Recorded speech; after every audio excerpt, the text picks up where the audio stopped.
Hi everyone, it's Celia Cortes. I am here on the site of the Pulse nightclub shooting, which occurred June 12th, 2016, a year ago today.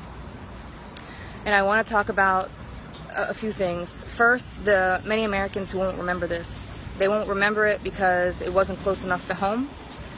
They won't remember it because the news didn't reach them, because no one that they knew was impacted, or whatever other reason they come up with for not remembering this. But we've got to recognize that these kind of attacks happen here on our soil.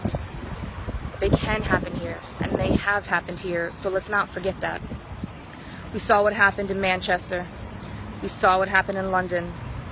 We even had a mass shooting here in Orlando recently. So we've got to remember that this can happen here, and it has. What I want us to recognize that the greatest mass shooting in U.S. modern history maybe didn't have to be that way. There are reports that the individual who perpetrated this act was lackadaisical with his weapon when he's on the phone with 911, that his gun was pointed to the ground several times, that he was kind of wandering around. I have to wonder what would have happened in that moment if someone or a group of people would have been willing to attack him and go for his weapon. And even if in that moment of fear there wasn't the bravery to do that, how many lives could have been saved if we all knew how to stop bleeding, how to put on a tourniquet, how to make a compression bandage out of our shirts? People bled out because their wounds weren't life-threatening, but their loss of blood was.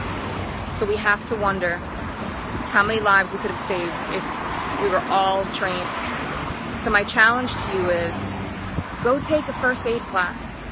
Learn how to put on a tourniquet. Learn how to do a makeshift compression bandage. Hopefully you'll never need it, but if you do, you'll have the knowledge to save a life. So please, be safe, be aware, know what's going on around you, and be willing to do something in the event of another awful attack like this one.